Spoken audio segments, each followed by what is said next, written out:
Hey guys, welcome back. If you currently subscribe to the channel, thank you so much, and it's good to see you again. And if you don't, hit that subscribe button. We do these every Monday, and sometimes I talk to some friends of mine. This week we're going to be talking to Shari Saba. Nice to see you. Hey, how you doing? Good. I'm glad we're friends. We get to do stuff like this. So special. I got so excited I hit my stand over here.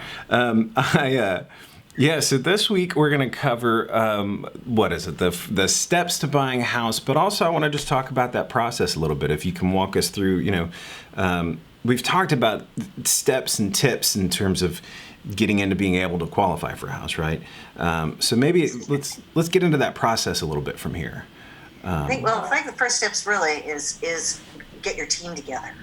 Get yourself an awesome realtor, which you have right here, Mr. Josh Smith, and find a lender who's going to work with you that you feel comfortable with. And getting pre-qualified is essential. When you're ready to go out and really start putting offers in on houses. Most realtors these days won't even talk to you unless you've been pre-qualified. Sure. Getting pre-qualified is obviously, going through the steps, me running the credit, looking at your income, making sure that you have your money together, potential down payment, excuse the beep,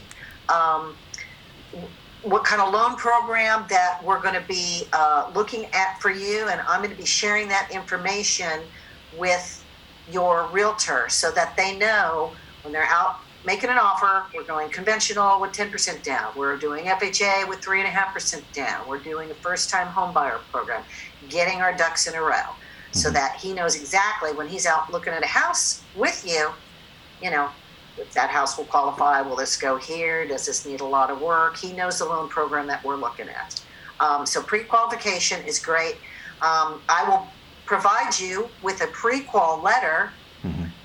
I usually don't give you a stock one. I usually kind of like to make a pre-qual letter to the offer you're going to make, because you may not get the first house, and I may want to do a brand new one for the second house, and it takes me about 5 minutes to do a pre-qual letter. But you're going to want to have a pre-qual letter ready when you're ready to make your offer. So making sure your credit's in check, that you've got your money together, we know the sources of money and the loan program that you're going to be focused on. The next thing is really about, what not to do during the process. Let's say you go under contract, things I don't want you to do, which is don't quit your job, don't start a new job, don't make any large purchases. Your credit will be monitored. We pull your credit.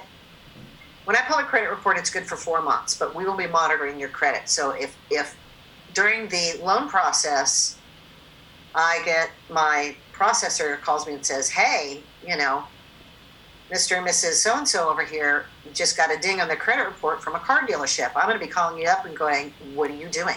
Did you buy a car? Because guess what?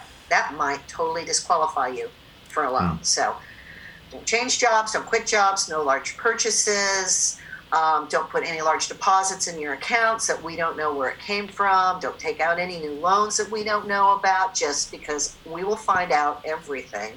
And I don't want you, and Josh doesn't want you to lose that house. We want you to get that house. Right. So you got any questions during the process, you always ask him and you always ask me. If you have a question about if you can do something, or if you go buy a little something on your credit card that already exists, just ask us up front.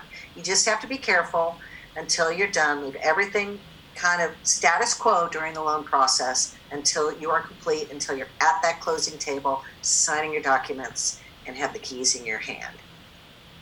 Anything you want to add to that? No, that's great. And that's basically it. I think the big thing in terms of thinking about like that first step, I love that you point out getting that team together, because whether I see a person as being pre-qualified or not, I'll begin a relationship a little bit earlier on than a lot of realtors, because I understand that people can be in different situations, but I want to get those conversations with a lender set up and going as early on as possible, because just like you say, it's paramount in the process to have, your pre-qualification letter, that it has to be able to be customized for every offer, because it's all about competitive advantage. And for me, as a negotiating tactic, this is something that you and I have talked about in the past numerous times. And you know, as we continue as I continue to do deals, I'll always need to have that relationship with the lender where we can really talk about, okay, this is what the offer looks like. How's the money going to work out at close? Because I'm thinking about that 30 days from now, or 18 days from now, or 45 days from now, whenever that close window is, what it's going to look like on the end when we're putting that offer in. So that all of those numbers kind of change for every offer, which is something that I guess if you haven't bought a house before, you're not going to understand just yet.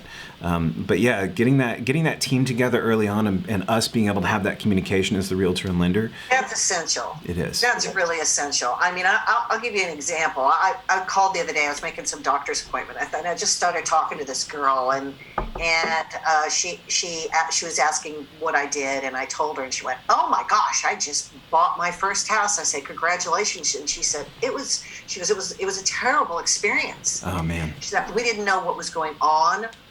Nobody let us, our realtor didn't let us know what's going on. Our lender didn't tell us what's going on. Also, we felt like everybody was like push, you know, and all of a sudden we bought this house, we're at the closing table, and they just left us hanging." Well, we don't do that. That's not how we do, which is why it's so important to have your team together. Mm-hmm.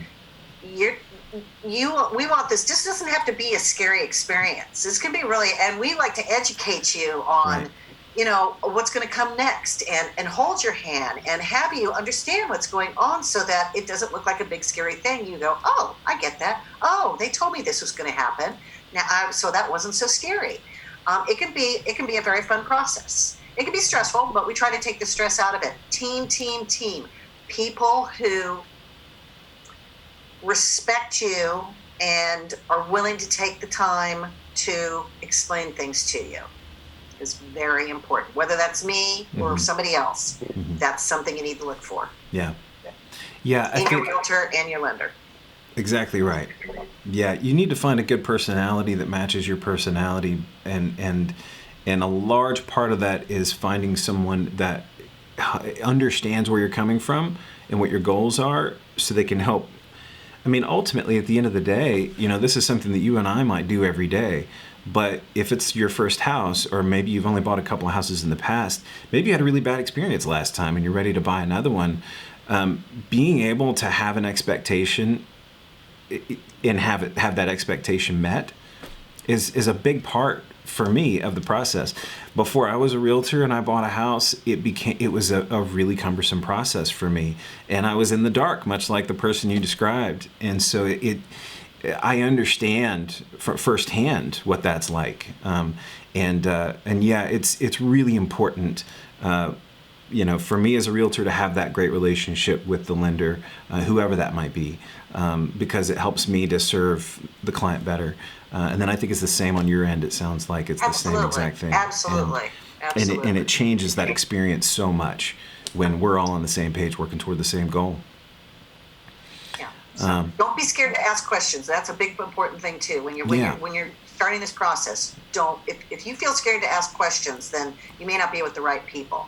Right. Ask the questions.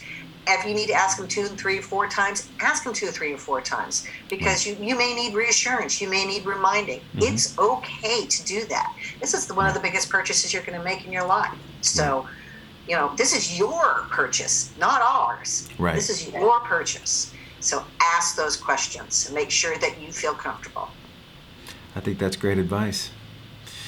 I think that pretty much covers it. I would say if you're watching and you do have any questions for either of us, let us know. I'll put Shari's info in the video so you guys can reach out to her at any point.